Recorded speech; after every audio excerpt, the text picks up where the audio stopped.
ती पुढे नेण्यात ते राजकारणात राहिले नाहीत। एप्रिलमध्ये निवडणुका लागतात असं ही समज कोणत्या लोकसभेच्या असं बोला मग कधी लागू द्या।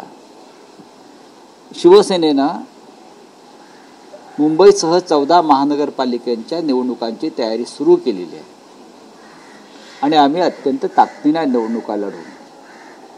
3 वर्ष या निवडणुका रखडवून ठेवल्या। 3-3.5 वर्ष मुंबईसारख्या शहराला लोकनियुक्त सरकार म्हणजे महापालिका दिली नाही, महापौर दिला नाही का?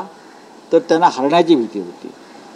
विधानसभा निवडणुकीमध्ये वाममार्गानं आम्ही विजय प्राप्त करू शकतो याची खात्री पटल्यावर ते आता महानगरपालिकेची निवडणूक घेण्याच्या तयारीत आहेत। पण तुम्ही घ्या, आमचे कार्यकर्ते, आमचा मतदार हा ठामपणे मुंबईत मराठी माणूस टिकावा, मराठी माणूस राहावा आणि मुंबई ही राजधानी मराठी माणसाची आहे, ती महाराष्ट्रातच राहायला पाहिजे यासाठी आम्ही प्राणांची बाजी लावून ही निवडणूक लढवू। तुम्ही काल शरद पवारांची भेट घेतली असं सांगितलं जाते की राष्ट्रवादी काँग्रेस शरदचंद्र पवार पक्षामध्ये 2 विचारांचे गट निर्माण झाले। एकाचं म्हणणं आहे की अजित पवारांसोबत आपण सत्तेत जावं, तर दुसऱ्या गटाचं असं म्हणणं आहे की भाजपसोबत आपण सत्तेत जावं। अजित पवारांबरोबर जाणं आणि भाजप बरोबर जाणं एकच आहे, बरोबर ना? मी शरद पवार साहेबांना ओळखतो, जवळजवळ त्यांच्याबरोबर मी रोजच असतो।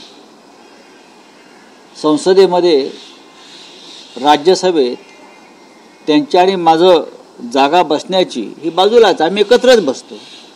की बहुतेक कोणीतरी फार ठरवून आम्हाला जागा वाटप केलेलं आहे। मला असं वाटत नाही की माननीय शरद पवार साहेब त्यांनी जो विचार पुरोगामी महाराष्ट्राचा, त्यानंतर धर्मांध शक्तीपासून दूर राहण्याचा विचार जो यशवंतराव चव्हाणांपासून आम्ही या महाराष्ट्रामध्ये रुजवण्याचा प्रयत्न केला, अशा विचारांपासून माननीय शरद पवार साहेब दूर जातील आणि हे जे भाजपच्या गोटात सामील झालेले हौशे नवशे गवशे आहेत, घाबरून पळून गेलेले, त्यांच्या नादाला लागून